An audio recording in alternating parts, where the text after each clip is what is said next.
పథకం కూడా ఇవాళ నవ్వుల పాలైపోయింది. పెరుగుతున్న రద్దీకి అనుగుణంగా కూడా ఇవాళ బస్సులు సమకూర్చకుండా పైపెచ్చు మహిళలు పెద్ద ఎత్తున మరి బస్సుల్లో వస్తున్నారని చెప్పి బస్సుల సంఖ్య కూడా కుదించినట్టు ఉదంతాలు. అందుకని ఇవాళ వ్యవసాయం అయితే పూర్తిగా సంక్షోభంలో కూరుకుపోయింది. ఒకవైపేమో అతివృష్టి, మరోవైపేమో ఇవాళ కాంగ్రెస్ పాలన రైతుల పాలిట భస్మాసుర హస్తంగా మారిపోయింది. రుణమాఫీ కాక, రైతు బంధువులు రాక ఇవాళ రైతులు ఆగమ్య గోచరం. మరి ఇవాళ ప్రచారం కోసం ఎంతైతే రుణమాఫీ మీద ఖర్చు పెట్టారో సగం మంది రైతులు కూడా ఇవాళ మాఫీ కాకపోవడం, 31,000 కోట్లు మాఫీ చేస్తామని చెప్పి ఏ రకంగా ఇవాళ మోసం చేశారో ప్రజలు గ్రహిస్తూ ఉన్నారు. దాదాపు ఈ 9 మాసాల పాలలో 450 పైగా రైతులు ఆత్మహత్య చేసుకోవడం అంటే ఇంత దారుణమైన పరిస్థితి దేశంలో ఎక్కడా లేదు. ఇది కాంగ్రెస్ మార్పు పాలనకు ఇవాళ తెలంగాణ, అటు కర్ణాటక, హిమాచల్లో కూడా ఏ రకంగా ఇవాళ కాంగ్రెస్ అంటే పెట్టింది పేరు అవినీతి, అక్రమాలు, లేదా ఇవాళ ఢిల్లీకి గులాంగా మారడం, అన్నదాతలు వంచింది. మొన్న స్వయంగా మేడ్చల్లో సురేందర్ రెడ్డి అనేటువంటి రైతు మరి ఏ రకంగా ఆ వ్యవసాయ శాఖ కార్యాలయం ముందు హత్య చేసుకునే పరిస్థితి వచ్చిందంటే మరి ఆ పాస్బుక్ మీదనే సూసైడ్ నోటు రాసి ఏ రకంగా ఈ ప్రభుత్వం మరి రుణమాఫీ పేరు మీద మోసం చేసిందో సురేందర్ రెడ్డి యొక్క ఆత్మహత్య ఇవాళ తార్కాణం. మరి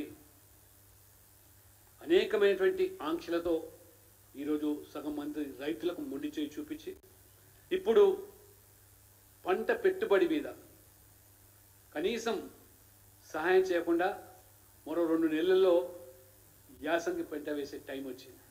కానీ వానకాలం రైతు భరోసా ఇవ్వలేదు. రుణమాఫీ పేరు మీద రేషన్ కార్డులు లింక్ పెట్టి ఏ రకంగా సురేందర్ రెడ్డి ఆత్మహత్యకు కారణమైంది ప్రభుత్వం.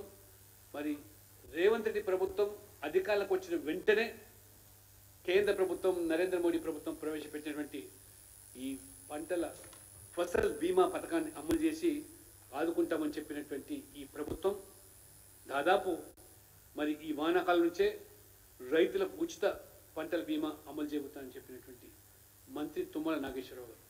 కానీ ఇవాళ ఆ మాటలన్నీ కూడా నీటి మీద రాతలుగానే మారిపోతున్నాయి. కానీ ఎక్కడ కూడా చెల్లుబాటు కావడం లేదు.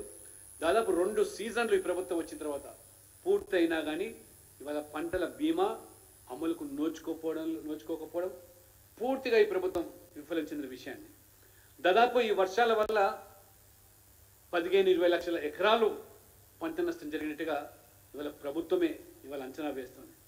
మరి ప్రభుత్వం నుంచి పరిహారం, అటు ఫసల్ బీమా లేదు, పరిహారం లేదు. ఇప్పటికి 10,000 రూపాయలు ఎకరానికి పరిహారం ప్రకటించి అది కూడా అమలు చేయకపోవడం. కాబట్టి ఇవాళ మొత్తం ఈ యొక్క రాష్ట్ర ఖజానా అంతా కూడా ఖాళీ చేసి జీతాలు ఇవ్వలేని పరిస్థితి. ఇవాళ పెన్షన్దారులు కూడా సకాలంలో అందక ఏ రకంగా ఇవాళ ఇబ్బంది పడుతున్నారో మరి ఇది ప్రజలు గమనిస్తాను. విద్యా వ్యవస్థ కూడా పూర్తిగా ఇవాళ నీరు గార్చేసి నాసిరకం భోజనం గురుకులాల్లో, ఫుడ్ పాయిజనింగ్, మరి విద్యార్థులు మరి ఏ రకంగా లైంగిక దాడులతో చౌకలు వేస్తాను.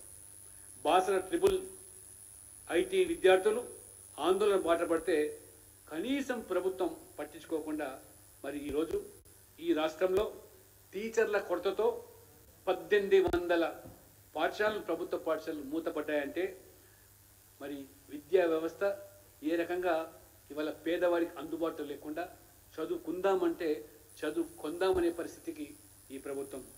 మరి ఈరోజు దాదాపు 600 మంది పైగా విద్యార్థులు ఇవాళ మరి ఆసుపత్రి పాలు కావడం.